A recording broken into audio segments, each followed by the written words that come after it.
What's your worst date story? So, it was like years ago, and there was this boy who he was at my at school, and I thought, well, I'd had like a wee bit of a crush on him, and then we started talking, and we decided that we're going to go on our first road date to the cinema together. So we go to Pizza Hut, and I'd just had my braces tightened, so it was very difficult to eat pizza. It hurt really bad. So that was a bad start, and also there was no chat there. We had nothing in common, so we were just kind of like, yeah, just sitting, chatting shite. And then we go to the cinema. We're going to see some new Star Trek, second Star Trek, not the first one. He's leading, so we go and we sit at the back row. Awkward, people are looking at us, they're like, you're deaf on a first date. I was already embarrassed. I have this thing, I hate people with clammy hands. Like, it's just, I find it so disgusting. It really freaks me out. It makes me feel genuinely physically ill. And this boy, with his clammy ass hands, takes one of my hands in between both of his hands and proceeds to sit there with it for the whole 2-hour movie. I could not tell you a single thing that happens in Star Trek Into Darkness. Don't know who any of the characters are at this point, because I can't remember anything other than the absolute horror of sitting there for 2 hours with my hand in between. I didn't want to take my hand away and hurt his feelings, so I just kept it there. And inside, I was crying. Outside, almost crying as well, but inside, I was crying. So we get out of the film, my hand is finally free, great. And then I'm like, we should phone our parents, like, to come and pick us up, because we were like 15 and needed picked up. So I text my dad, lived 20 minutes away, so does he, so our parents wouldn't be there for another 20 minutes. So we're on the escalator going down. At the very top of the escalator, we had the whole way down to go and the 20 minutes to wait, and he was like, so is this like, are you now like my girlfriend? And I really, really, really wanted to say no, but I couldn't say no, didn't really know what to say, so I just said yeah. And then he went on holiday for a week. He came back for a week and I dumped him because I didn't want to be his girlfriend. So yeah, that's my bad date story. Welcome to the February episode of Psych Soc O'Clock. Love is in the air. We are Emma, Elisa, and Amelia, your host for this month. Thank you for coming. You My guys pleasure. Feeling romantic? So not romantic, but it's fine.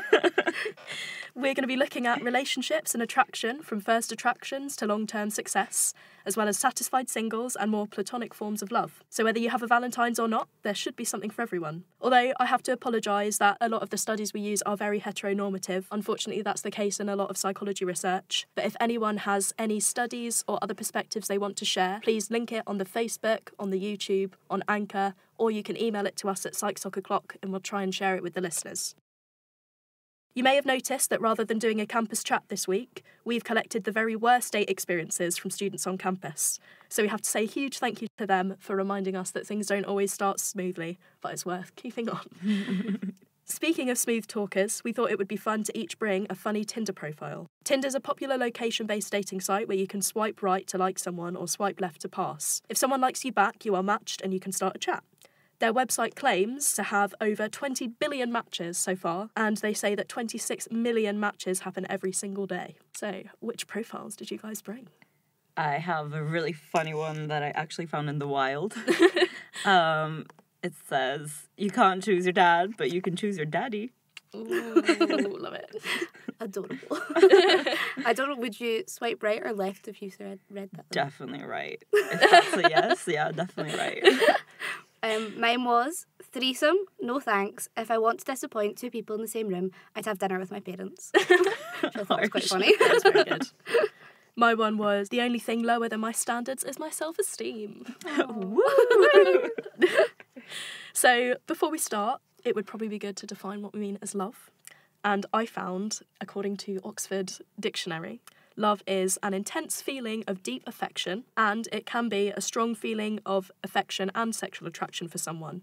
So already we can see that love covers both deep feelings of affection as well as, in some cases, sexual attraction. Yeah, covers the whole spectrum. Yeah. Speedy Studies. So to get started, shall we do some speedy studies? Yes. Who wants to go first? Emma. Emma, okay, you've been nominated. Nominated. So the sound effect is going to be ooh la la. I'm going to put a timer on and I will say the ooh la la for copyright reasons. Or you can do it as well, Elisa, if you want. Together. French accent, yeah. Right, you ready? Yeah. 3, 2, 1, go. So, how do most people meet nowadays? From we're talking about Tinder, you'd think dating apps would be popular. However, in America, 81% of adults weren't on a dating app. Whether this is because they're already in relationships or don't find them effective, it doesn't really seem to be clear. But it's maybe more a generational thing, as 57% of millennials were more likely to be on a dating app than people from Generation Z.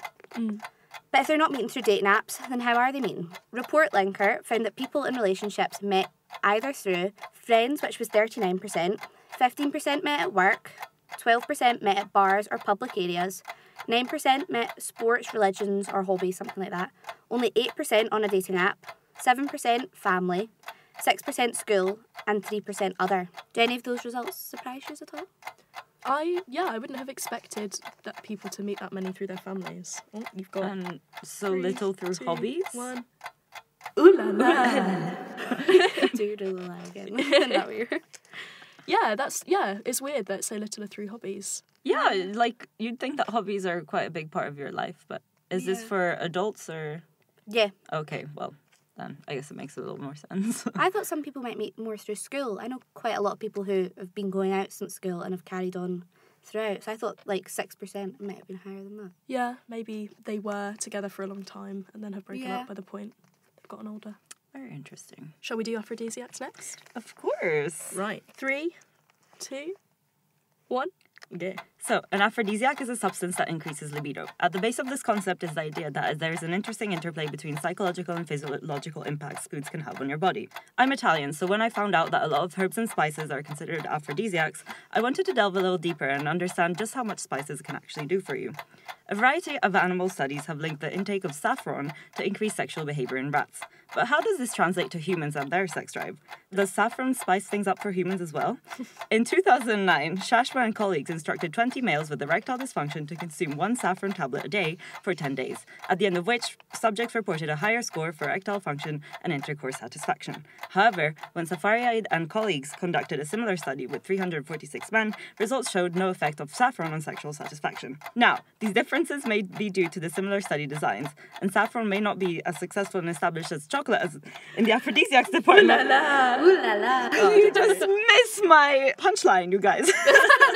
Now there's even more build up. Okay, well, I was going to say that these differences may be due to the similar study designs, and saffron may not be as successful and established as chocolate in the aphrodisiacs department, but I like it in my risotto, so. Saffron's so expensive. Yeah. I feel like you could get a gym membership or something and work on it more. I wonder if it has the same effect in women, or whether it just works with men. Next Psych Soc O'Clock podcast. So. Yeah. I looked at do people have types? Do people have types? In a 2015 study, 35,000 people rated faces for attractiveness on the website Test My Brain. Previous research suggested that everyone finds symmetrical faces better looking, and suggested 50% of attractiveness was due to other features, which may be due to types. In the second part of the experiment, researchers studied the facial preferences of 547 pairs of identical twins and 214 pairs of fraternal twins. If attraction was influenced by genes, then the identical twins would likely be attracted to the same person. But if it was due to family environment, then the researchers would have found fraternal twins would frequently be attracted to the same person. However, researchers found that identical twins, despite sharing genes and family environment, had really different facial attractiveness ratings and preferences from each other. So this study provides evidence that, at least for faces, environment and experience plays a significant role in shaping preferences and particular notions of attractiveness. The importance of... ooh la la! I have to do it myself. I keep going. The important environments and experiences are individual specific, which means that people likely do have types, because if they have had positive experiences with people who look a certain way early on in childhood, it's likely that they will then continue to be attracted to people who look similar.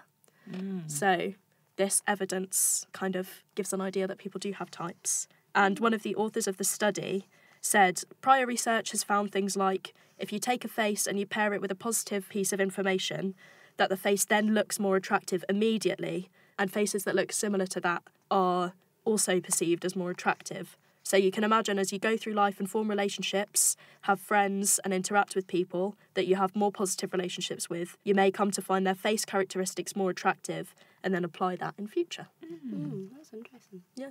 Things about the twins, though, you sometimes see quite a lot of, like, twins identical twins dating other identical twins. Yeah, I know. That happens quite a lot, but I don't know if it's just because it's sort of rare. That's why it's always like you see it on like Instagram. I've never seen that. Have you not? But I Quite thought about it a common. lot, where it would be really cool to see their children and like if they'd be really Yeah. different, because obviously they're like all the same genes. Yeah, So that's very true. But then do you they get to see birth which- twins, but like from from two different bodies? Yes.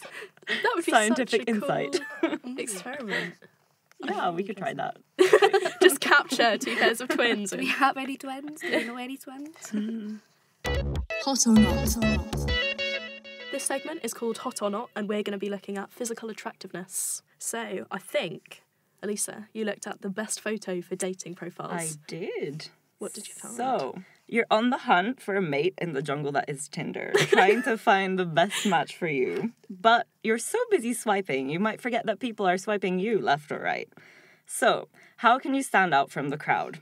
Here's some psychologically proven tips to improve your Tinder photos and bios. First of all, I think it's worth taking into consideration just how much of an impact pictures have compared to your bio. According to research conducted by OkCupid, which is another dating platform, your text description only accounts for about 10% of what people on these platforms actually think of you, which quite sadly puts a lot of pressure on selecting the perfect pictures. But here's some picture profile do's and don'ts.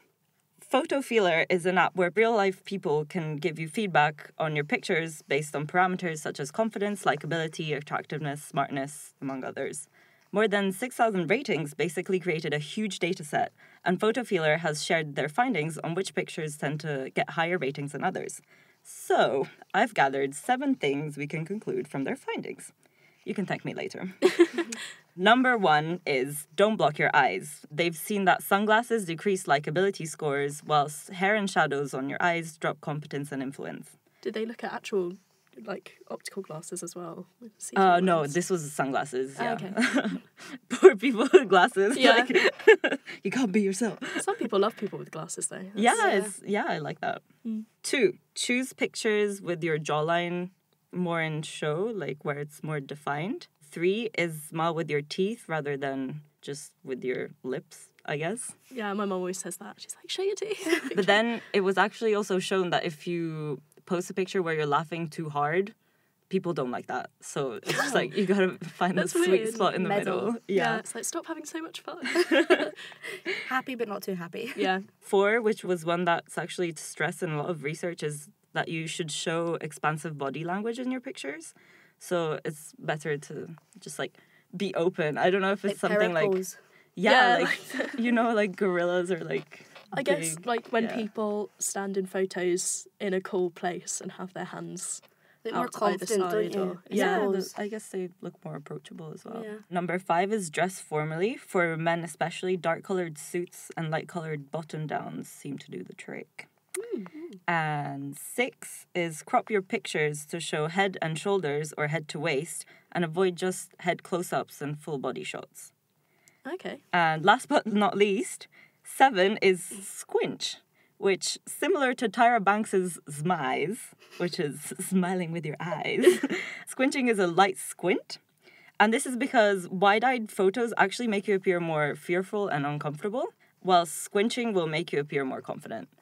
You can see online pictures with the same lighting and perspective where the person is squinching and just like normal wide-eyed, and the squinching picture is way more attractive. It's that's crazy. weird. I have really big eyes, so I feel like I should maybe adopt. Also, I have an open letter to dating app users who are convinced sexually alluring pictures will get them a right swipe. Experiments such as the one conducted by Elizabeth Daniels have shown that more conservative images scored higher in categories including attractiveness, sociability, and competence when compared to sexy profile pictures. Not everyone wants to see that, so keep it for the DMs upon request, guys. Yours sincerely, the scientific community. I think it depends though, because I was seeing, so this woman, it was just out of like her own back, she did it, but she posted different sort of pictures of herself to see the response she got on, I don't know what dating app it was she was on, but she was on something, and she found she got the most response when she like had like quite a lot of cleavage out and her hair was down, but that was for certain types of romantic But see, relationships. that's also really interesting because this research from Dr. Daniels was actually conducted on women rating men. Okay. So I guess that says a lot. I don't know. Yeah.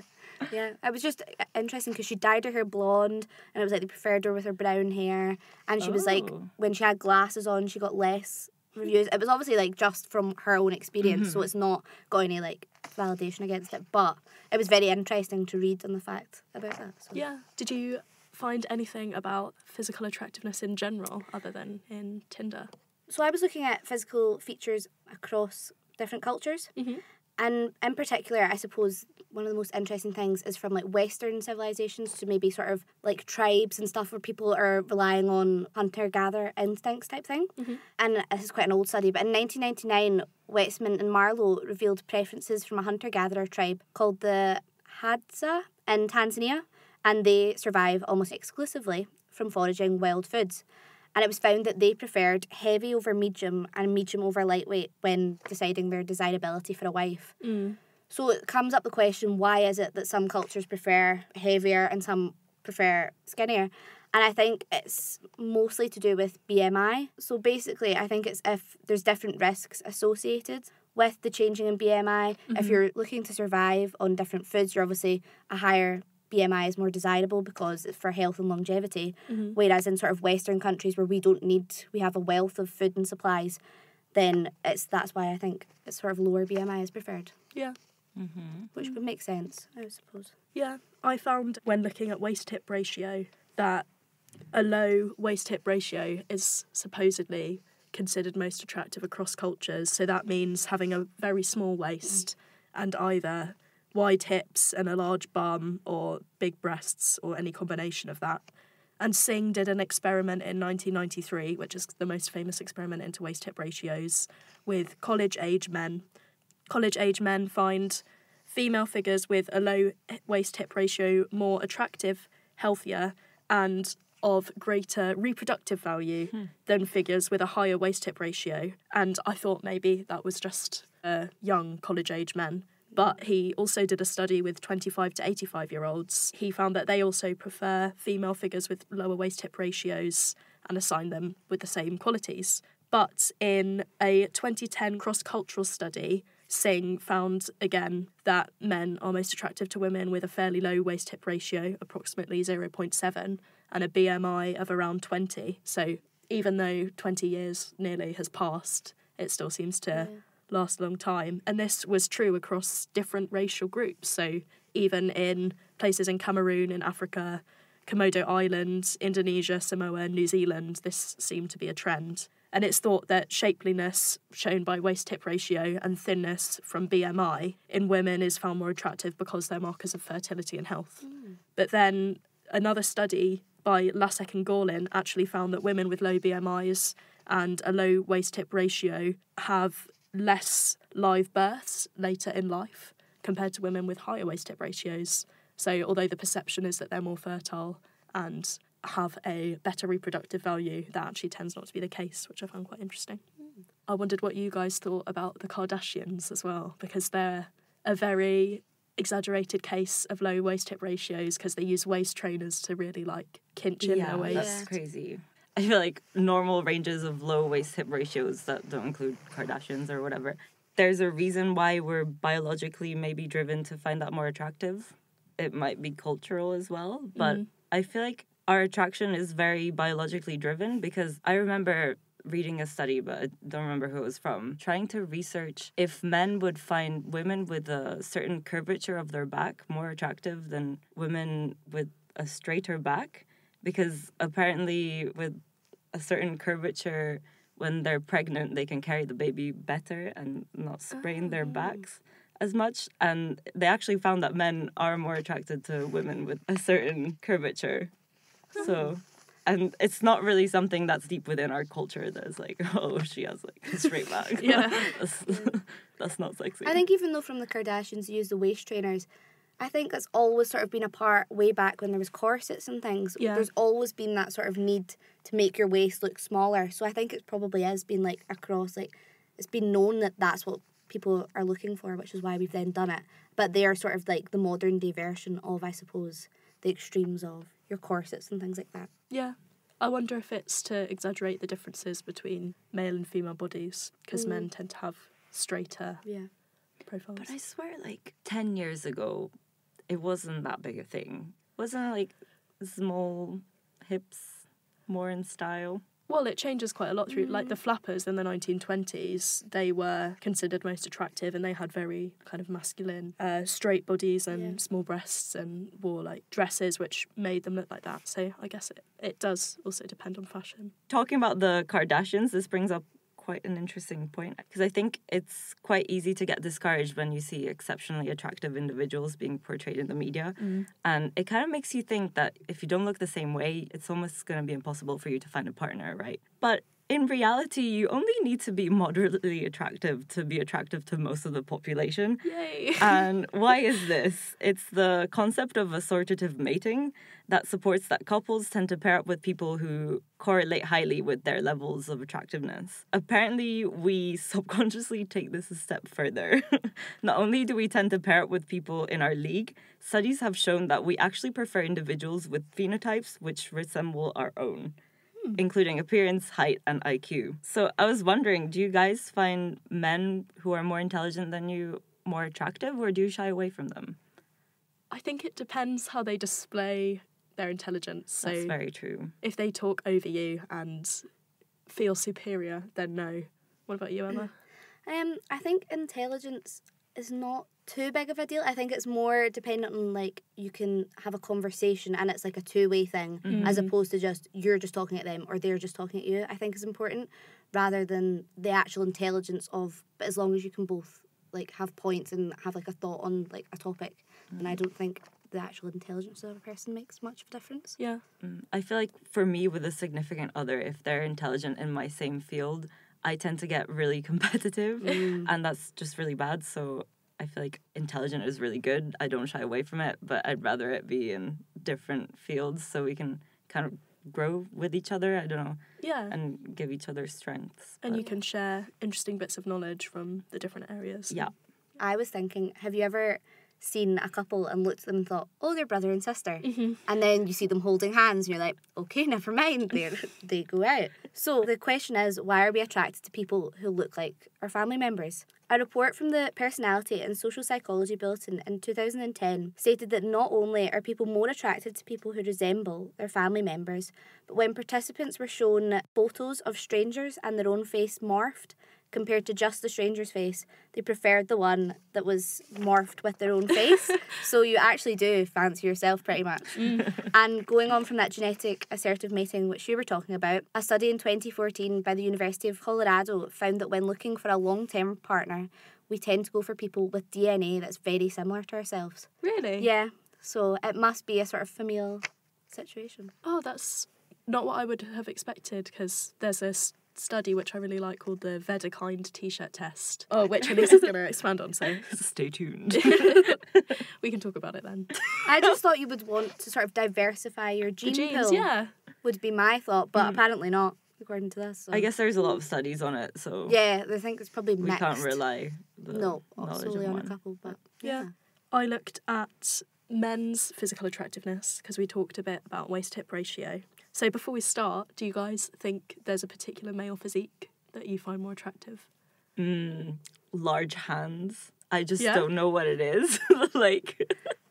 Don't look at me like that. I don't know, just large hands. I know quite a lot of people have a thing for hands, and it's veiny hands, which I find quite strange. I large get that. veiny hands. Because I quite like sporty people, I think, so Yeah. veiny hands kind of shows. Also, I have a really weird one, which is I don't like men with thin noses, but I feel like it ties into people liking people who look like their family members, because everyone in my family has quite round, big noses, especially the male part. So I don't know, just that's something I noticed. It's quite weird. Yeah. Well, according to this 2017 Australian study by Serra and, I'm going to butcher this name, Lukaszewski, they found that the Herculean body type, which is very strong and muscly, like a Hercules, the Greek god, is preferred, and the strength of a man was by far the strongest predictor of whether he was rated as attractive. So even if someone was slightly overweight, say, but looked very strong, People found that more attractive than someone who was slimmer but less muscular. And another 2007 study by Friedrich and Hasselton found muscly men were attractive as short-term partners, but less muscular men were seen as better potential long-term partners. So maybe there's a difference, like you were saying, about women showing their cleavage compared to professional between what we look for in short and long-term.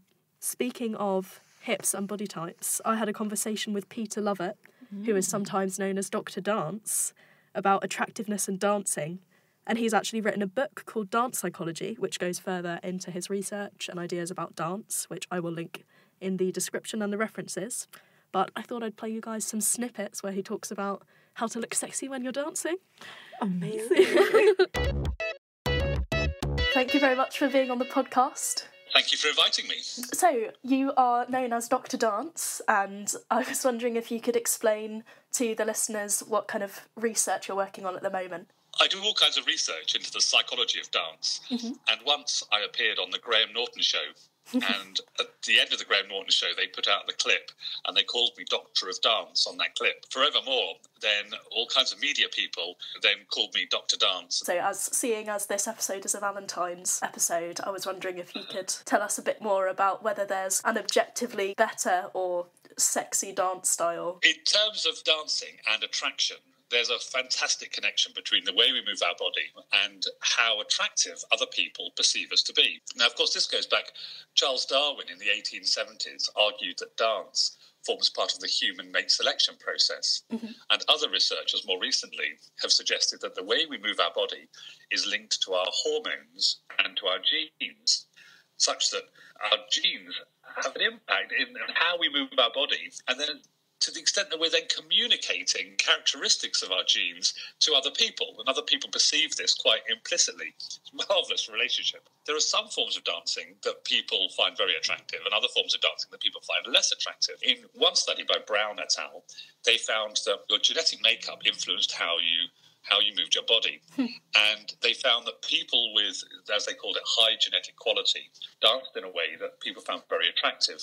And people with a lower genetic quality, in their terms, danced in a way that people found less attractive. Other researchers have looked at the relationship between male testosterone levels and dancing, such that men with high levels of testosterone dance in a way that typically women find more attractive than the dancing of men with low testosterone. So then we have to say, okay, well, is it the case then that the dancing of high genetic quality or the dancing of high testosterone men is the most attractive dancing? And when we looked at the style of dancing produced by those types of men, what we found was that they did three things when they moved their body. The first thing they did, they would move the top half of their body independently from the bottom half of their body, such that they'd be doing some pattern at the top and a different pattern at the bottom. Okay. And when we asked people to watch this movement, people found that quite engaging to look at, because it was a varied signal that they were looking across the body, and the signal changed quite frequently. Now, this contrasts with the dancing of very low testosterone men who tended to do something very small and simple, and they would do the same thing with the top and the bottom. So, and the signal they were giving was very uninteresting to look at, and people got very bored very quickly looking at it. The second thing that high testosterone men did when they danced was that they would cut a rhythm up in different ways. So rather than just taking a step on one, another step on two, another step on three, four. So rather than just dancing on that strong beat, they would move their body and they cut the rhythm up. So they go 1 and 2 and 3, 4, 5 and 6 and 7 and 8. And they move their body more frequently, and the rhythm, they pick up different elements in the rhythm and they communicate that through the way they dance. And when people watched that, they found it very interesting.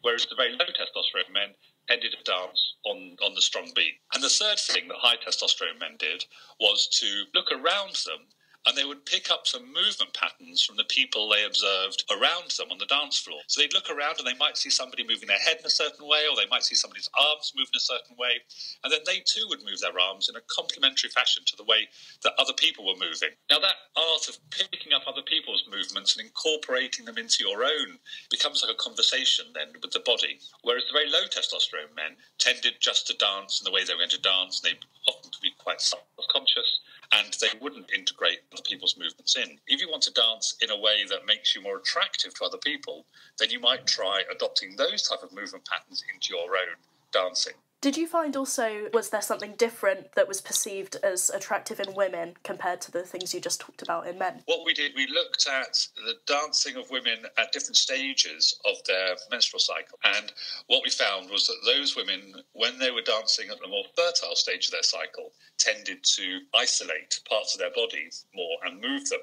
Okay. And then we put eye-tracking glasses on men and asked them to have a look at life-size video images of the women dancing and to tell us how attractive the women's dancing was. And what we found is that when women who are in the more fertile stage of their cycle tended to, say, isolate their hip region more, the men would then spend more time looking, they'd be drawn to be looking at that hip region, and they would rate the woman as being highly attractive. Okay. When the woman was at the less fertile stage of her cycle, she would do less isolations, so more parts of the body would be moving.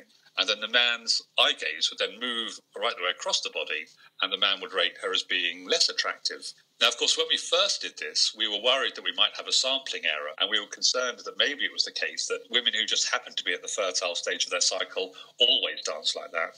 So it wouldn't matter how fertile they were, they just always danced like that. And perhaps women who were at the less fertile stage of the cycle always danced in the way that they danced. Maybe we had this error there. So we then looked at women. They came to the lab each week for 8 weeks, and we took dancing samples from them. And we found again that their dancing changed as a function of their fertility. And that had an impact on where men would look on their body, and it would change how attractive the men rated them. Oh, well, thank you so much for explaining a little bit more about how dance and attraction goes together. Well, thank you very much. It's very nice to talk to you. Good grooming. I found this thing when I was looking in my research called the George Clooney effect, which I thought was quite interesting, which suggests women are more attracted to men who look older. So according to a 2010 study by Moore, Cassidy and Perrett, which looked at 1,770 heterosexual adults, women who were more financially dependent preferred older guys even more, because apparently as you gain financial independence, you have more confidence and feel you can choose from a wider range of people. And Moore, one of the authors, said they believed that this made the women more attracted to powerful older men, which I thought was quite interesting. Do you guys like older guys? I would have thought it would have been the opposite. That's what I was surprised by. That financially dependent women, it's so sad to say, but, you know, like they'd be more attracted to more established male figure, I don't know. Yeah. But then I guess as you gain confidence and ambition, you can admire those qualities in other people more. That's an empowering thought. Yeah. It's like that more. Funny you say that though, because my friends, so like this is maybe because we're younger, like 20s, they have this thing called the World Cup rule. So they all are attracted to basically people who are younger. It's not like, that's not a quality they look for, but it just always sort of tends to be that way. So they say they have this World Cup rule where you can date somebody who's basically 4 years younger because there's a World Cup difference between you, and anymore it's not acceptable. Right. Aside from age, I think you looked at clothes and how those are perceived as attractive. Indeed. And I think we can all agree that there's nothing quite as stressful as trying to decide what to wear on a date. So true. Those occasions, by the time you're fully dressed and ready to leave your house, it wouldn't be surprising if your room looks like it's been struck by a hurricane, I think. Luckily, there's heaps of psychology studies out there which might help guide your next date outfit decision, at least when it comes to colour. So a number of papers have shown that both men and women find the opposite sex more attractive when they wear red or they are seen against a red background compared to other colours. Okay. This could be down to the fact that on a biological level in the animal kingdom, red is a sign of sexual interest and availability, and in addition to its cultural connotations to passion and sex. But the whole red hype might just be a myth, because a team of Dutch and British researchers tried to replicate 3 studies on the impact of the colour red in the short-term dating context and found no effect of red on attractiveness. The argument around what the hottest colour for a first date doesn't really seem to be settled. In the end, I think wearing what you feel most comfortable is your safest bet. Yeah. And as we've seen before, confidence can go a long way. Yeah. So I feel like you don't see very many guys in red. That's what I'm just thinking Yeah, about. I agree with you. I feel like girls are more likely to wear red. Or red lipstick. Yeah. Then I can't think of any of the guys I know in a red something. Well, interesting about the clothes and things, also what do you do with your hair and your makeup? So a recent survey from Zoosk.com revealed all the hairstyles which men seem to prefer. What would you guys have any guesses of what they would prefer? I think guys quite like long hair from what I know. Or even just like the style of it, do you have a...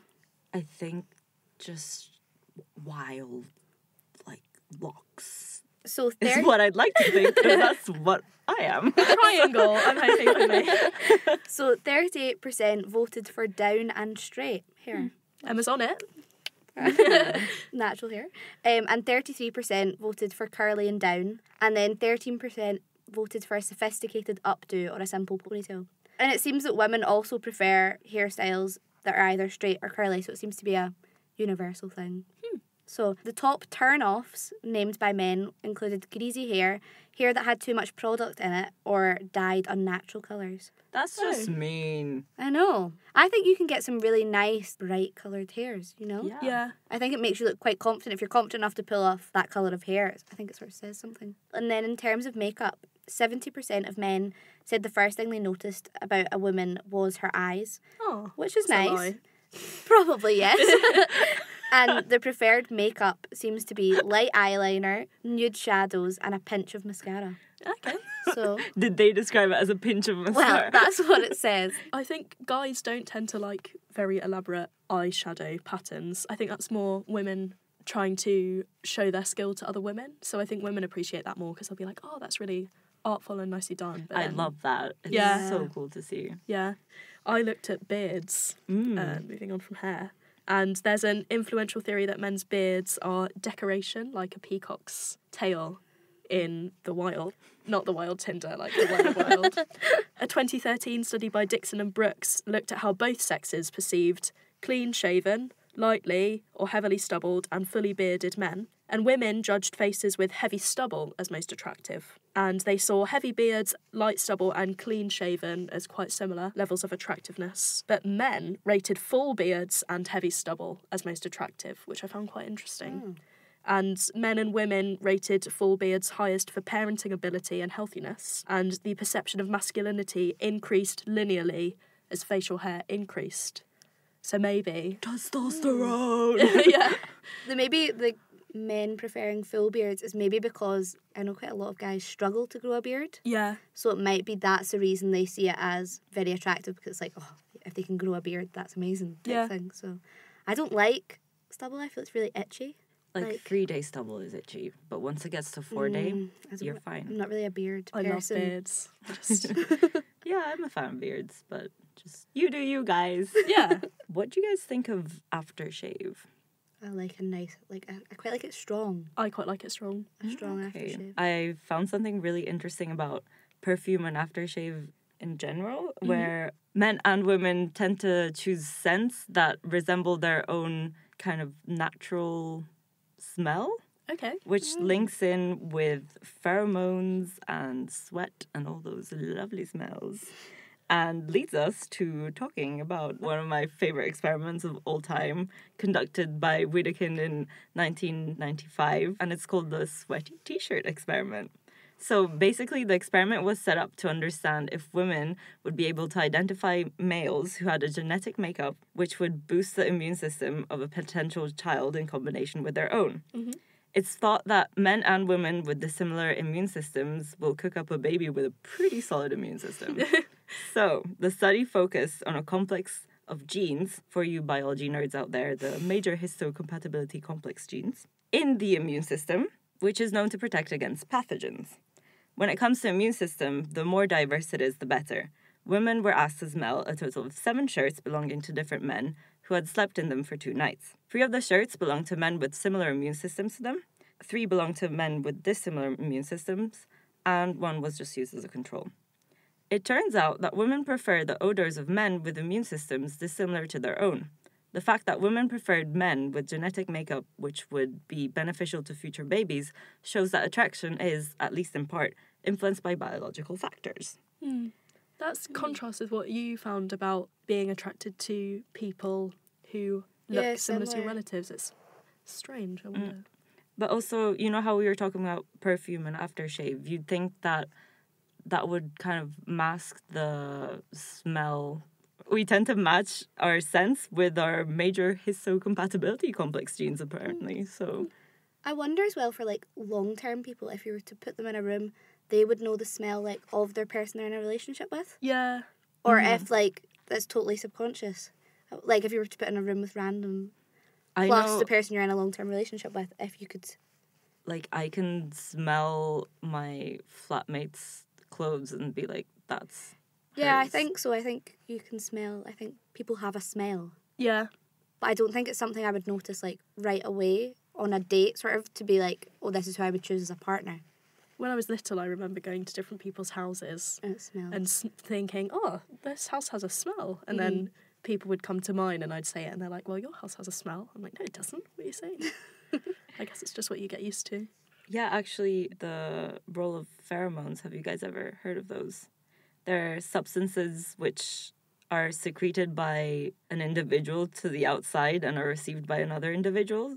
And they're thought to be secreted with sweat, like under your armpits and stuff. And actually, the role of pheromones is really well established in animals, but the evidence in humans isn't that sound. I think it's a result of our olfactory systems not being as developed as other animals. I don't know, dogs are way more susceptible to picking up different scents, which is why pheromones might have a larger impact on them. But there's actually not a lot of studies on humans where they successfully identified pheromones. Maybe we'll have pheromone personalised perfumes at some point in the future with home DNA tests. Wow, well, copyright that idea. Yeah, on Just it. don't share it on here. Meeting and greeting. This section is meeting and greeting, so we're going to be looking at first dates and first impressions. I read a survey by the dating website Plenty of Fish, which looked at which first dates then led to successful relationships. So they got people who were now in a long-term relationship with each other who had met through the site to say what their first date was. They looked at 400 couples who ended up getting married, and they found that 55.1% went for a sit-down dinner on their first date, 30% went for a romantic walk, 28% went for drinks. The ones that went on a walk definitely don't live in Scotland, because I feel like it just anything about a walk is not romantic here. It's just No, cold. I think it's raining. But you can bond over rain. I think walks are good because it's not awkward in the way that you don't have to stare at someone, but you're doing something and you can have a good conversation with them. So it's quite personal. If you've done your hair and your makeup all nice and then Yeah. you go out and it's raining. Yeah. it'd be- I think this was in Physical America. discomfort. You know, not a fan. Well, they also found that after movies, which was 18%, coffee, which was 15%, 10% went to the beach, which I feel is quite a random first Sorry, date. is coffee just 15%? Yeah. Yeah. Most people, I think, would choose alcoholic drinks for nerves or Right, something over okay. that. And 5.6 went for a concert, but after that, the 9th most popular choice was doing a sports activity, like cycling or rollerblading or ice skating. I'd feel under pressure.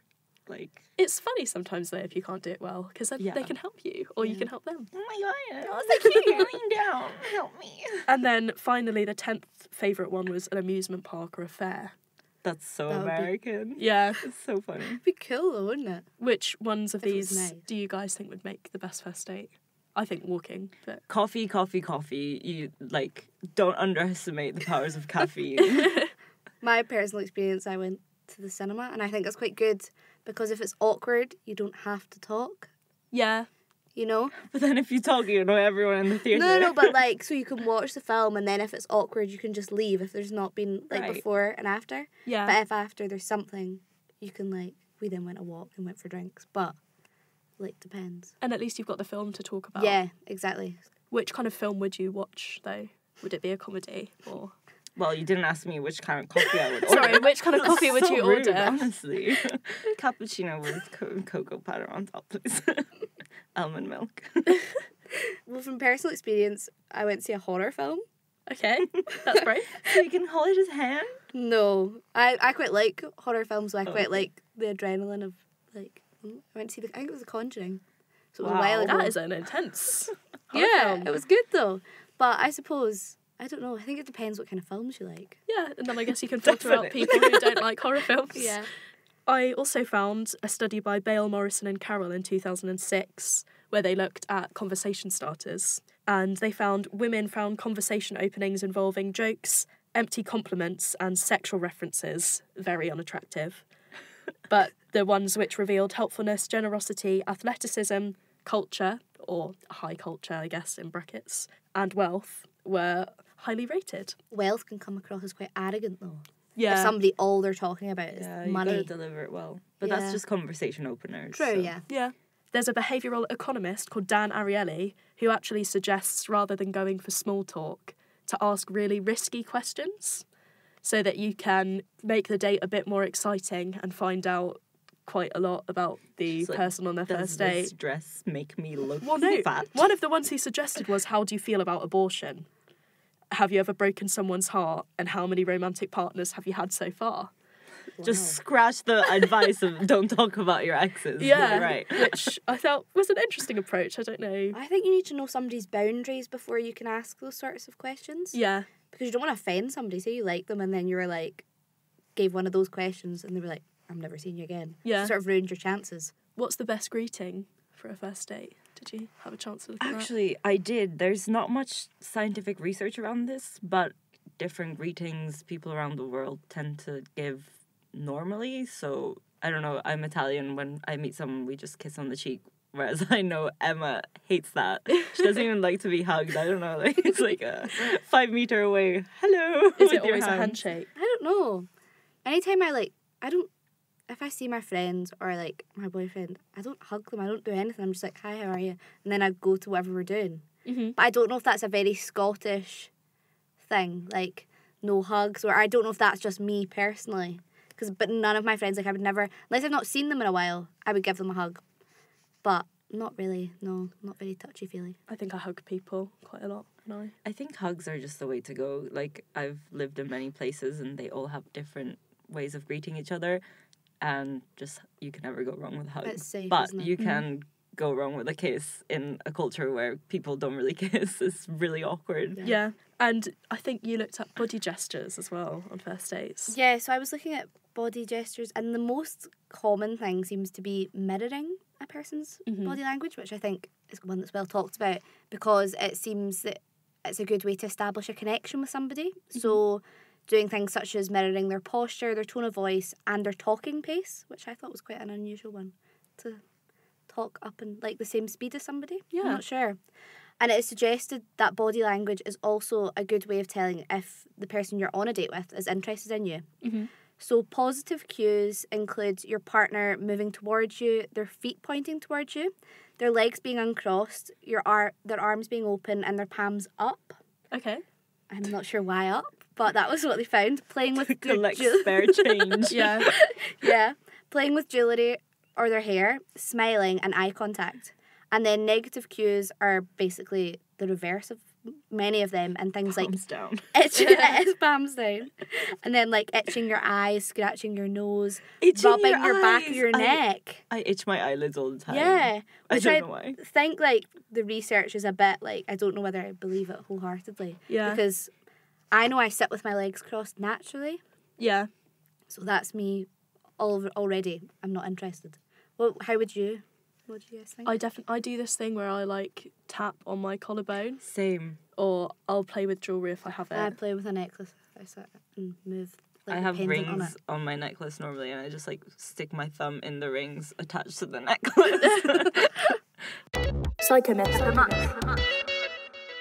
For Psychomyth of the Month, I looked at whether love at first sight exists, and I found a study by Zoc, Hawke, DeWitt and Burrelds from 2017. So, some psychological theories predict that love at first sight is marked by high passion rather than actual love.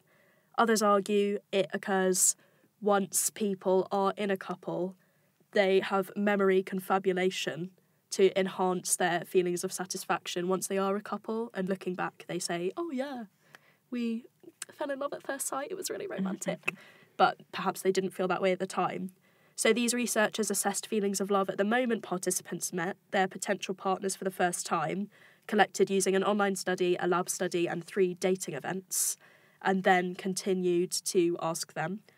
And the experiences people reported as love at first sight, retrospectively, weren't actually marked with high passion, intimacy, or commitment in the beginning, but they did all feel a very strong sense of physical attraction. So the authors think that love at first sight isn't actually a distinct form of love, but is just a very strong initial attraction, which then leads to a further romantic relationship. Yeah. Do you guys believe in love at first sight? I should have asked you before I said the study, probably. Well, now I don't. No, I don't think so. I think it is you're attracted to somebody, but I don't know that you can tell you love somebody from... No, because you can feel like it's love at first sight and then you actually get to know them and it's horrible. Yeah. It's complicated. Long-term loving. This section is long-term loving, where we're going to look at what makes a relationship successful in the long term.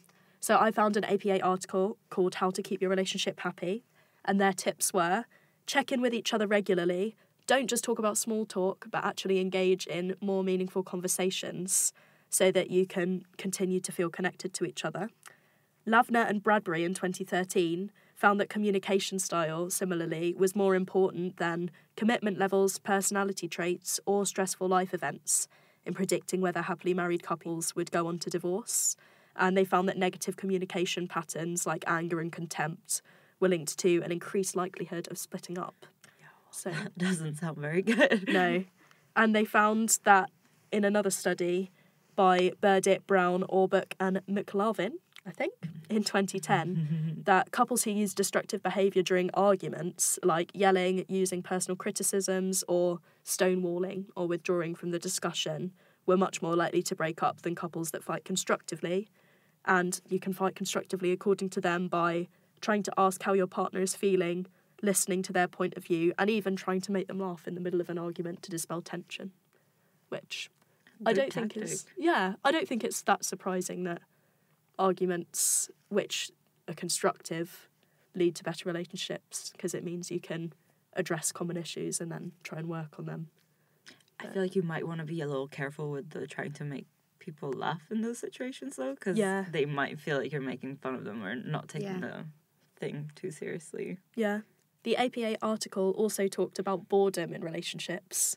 So apparently a key issue is boredom, which leads to breakups. And Taspellis, Aaron and Orbuck in 2009 found that couples who reported boredom in their 7th year of marriage were significantly less satisfied with their relationship 9 years later than couples who didn't. And the APA suggests planning date nights and planning new hobbies and activities to do together, which I think is quite a nice thing, even just for self-development if you're feeling a bit stuck in your life, to develop a new hobby. But Aaron and colleagues found that couples who engage in more novel and arousing activities sometimes mistake the excitement and arousal from the activity for an increased sense of attraction for their partner. So couples who maybe do slightly more dangerous events might think, oh yeah, you look really sexy in that wetsuit. Or, I can't believe we're paragliding together, when really it's the arousing event which they then attribute. Yeah. And they also found that it happens immediately. So the couples who took part in a Velcro obstacle course reported feeling happier in their relationships than couples who just did a mundane activity or a boring one, which I thought was quite nice. That's amazing. What do you guys think would be a good tip for trying to maintain a successful relationship in the long term?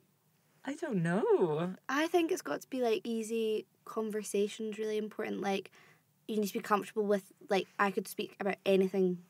And I think that's quite, like, there's no judgment, there's no nothing. I think that's important. Like, you could give, like, the most random idea and it would be, like, it's not like they're going to laugh at you or something. Yeah. Like, even with, like, friends as well, I suppose. Yeah.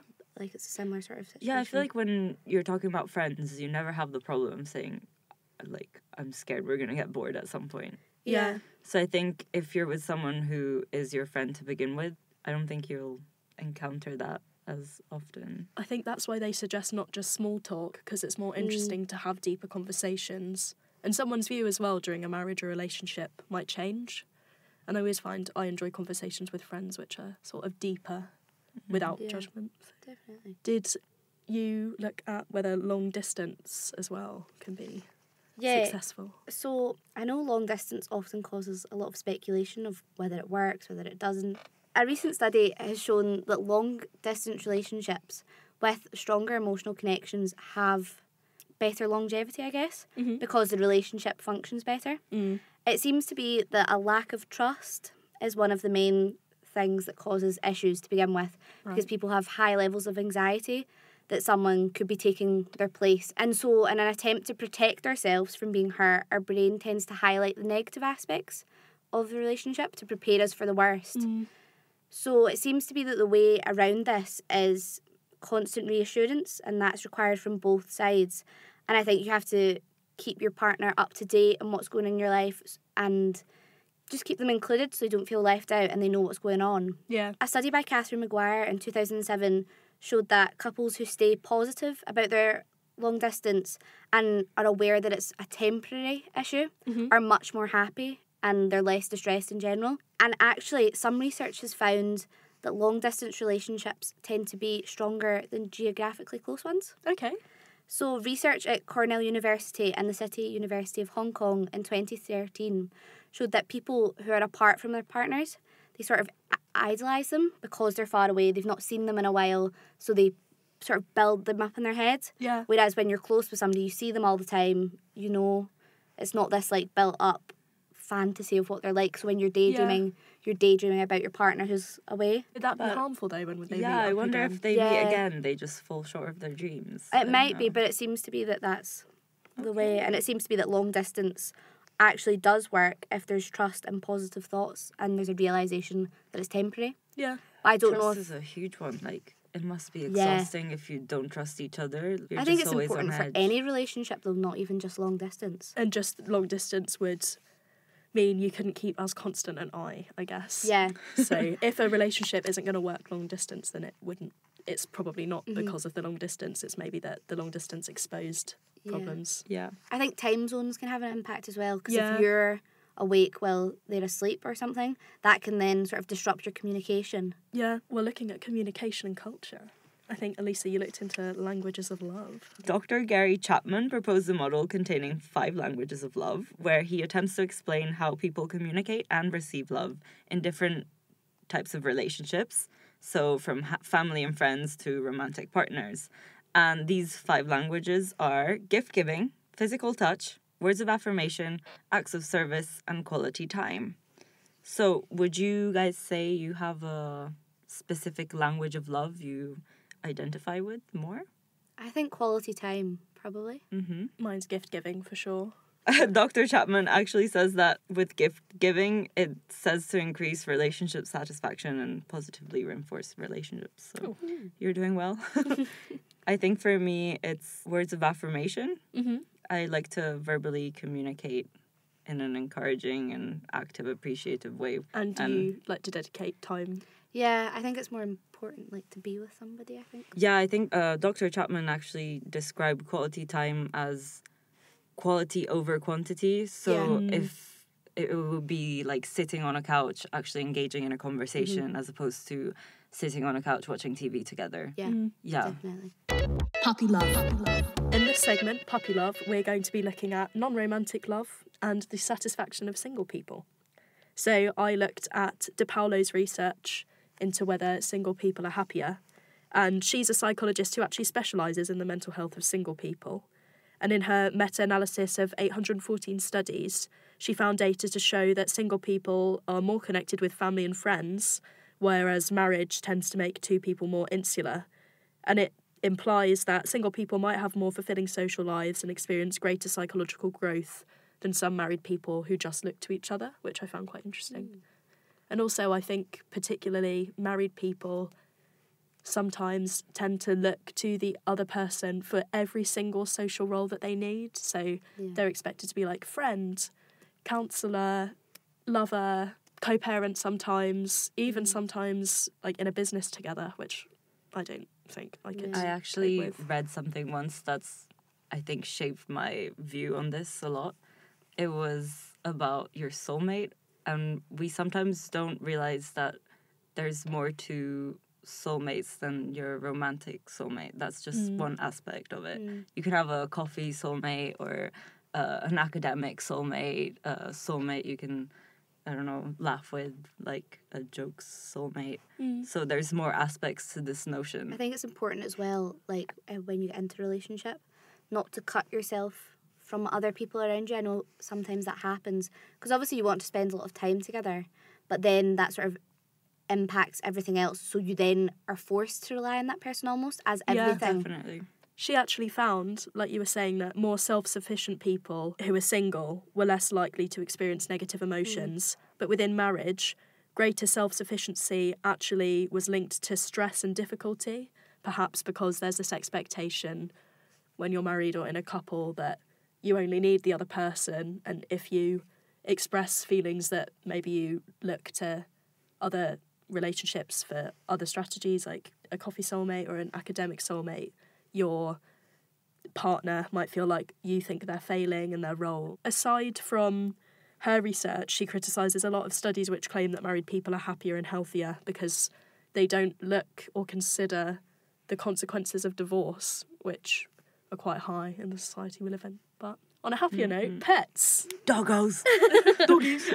Many of us treat our pets like family. I know I do. I love my dog. But when you first look, it's not completely obvious why humans actually have a social bond with animals. Okay.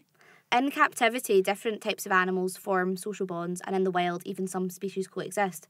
But that's sort of more a symbiotic relationship, whereas we seem to use pets for friendship and companionship. So a proposed reason as to why we like pets is because we breed them to look the way they do. We breed dogs to have like long or short bodies, squished noses, big eyes. So we sort of are breeding them to appeal to us in a sense. Yeah, that makes sense. Also, in terms of like evolutionary tendencies, we're sort of a species who live and thrive around other people. We have families, and then we have groups of friends. So maybe pets are another sort of extension of that. It also seems to be that pets trigger a sort of like nurturing instincts, almost similar to having children, because they're solely dependent on us for food, for their exercise, for everything that they require, and we take on that role, and it's quite a rewarding and validating thing. Yeah, I think wide-eyed pets are meant to be cuter because they're meant to look like babies. Yeah, probably. Interesting. What's your favourite pet?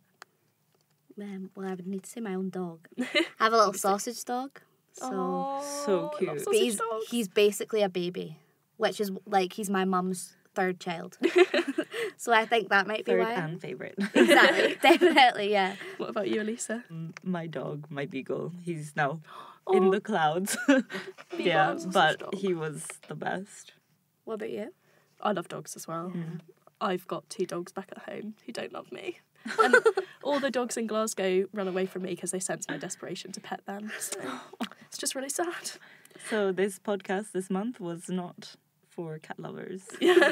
And like we were talking about how pets are part of the family, I think you looked at actual family members, Elisa. Yeah, I actually looked how love and affection can be similar, but they are different. We tend to associate family with affection more than love, I think, like on a scientific level, I don't know. So affection is based on familiarity and repeated contact and resembles the strong attachment seen between parents and child. Yeah, and this type of love is experienced for a wide variety of objects, including family members, pets, acquaintances, and lovers. Affectionate love has a comfortable, quiet nature and consists of feeling of warmth, interpersonal comfort, and satisfaction in being together. I looked at friends and friendship and love, and a 2018 Dartmouth study found that friends have similar neural responses to real-world stimuli. They could predict who were friends within the scans by looking at their neural patterns. Way. Oh, really? Yeah, so it's been found or suggested that you actually think in the same way as your friends, which I thought was quite cool. And it's also suggested that you have similar personalities. Yeah, you pick up on so many things. Yeah. I think some of my phrases friends, though, we have very different personalities. Yeah. But, like, it still works. So I think there must be sort of a similar something in which, like, my friends from home, who I've known for, like, 10 years, I don't think I do. But I think that's because we've grown up together. So maybe as I was growing up, I picked up on their things. But now I don't. But whereas people I've met in university, I think very quickly you pick up words they say all the time. Definitely. And things like that, which I wonder what the difference is between short term and then like long term and like picking up similar traits and things? Yeah, I actually looked at a study which looked at how long it takes to make a friend by Hall in 2018, and he asked adults and university students, and he found that casual friendships emerge after spending about 50 hours together, which I thought was quite a long time. And then strong, close friendships require about 200 hours to properly develop. That's a lot of days. We're not friends. Yeah. What? Have we not spent 200 hours together? Probably. Well, quality time. Quality over quantity. Yeah, Exactly. he says that forming real bonds was associated with actually making time outside of work to hang out, like making podcast scouts, and engaging in meaningful and joking conversations early on in the relationship were a good indicator. So if you want to accelerate a friendship, have some good banter. Well, thank you very much for being on the podcast. Thanks for having Thanks us. for having It was us. really fun. It was lovely. Next month, we're going to be looking at psychopathy. And we're going to be taking inspiration from our Psychology in the Pub event, where we looked at psychopathy and expanding a bit more on definitions and traits and research. So that will be very exciting. Super cool, because the event was cool in itself. Yeah, the event was great. And we're planning to host another Psychology in the Pub at some point in the future, hopefully. In March, hopefully. Yeah. We are now on Anchor and YouTube at Psych Soc O'Clock. And hopefully, if it works, Anchor will distribute the podcast to lots of different mediums, but the Facebook will tell you when that happens. Or you can email us at psychsococlock@gmail.com. That's a goodbye from us. Lots of love! This podcast was recorded by Amelia Hilton in association with the Glasgow University Psychology Society. It was written and recorded by Amelia Hilton, Emma Strang, and Elisa Serra. It was produced by Amelia Hilton and edited by Jack Harding, with original music by Jack Harding. It was recorded in the University of Glasgow School of Psychology and Neuroscience Speech Lab.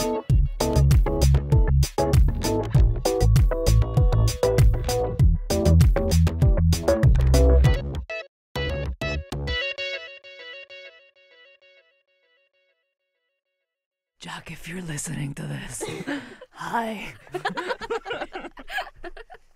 He will be. He gets to choose the bloopers, so. Oh no!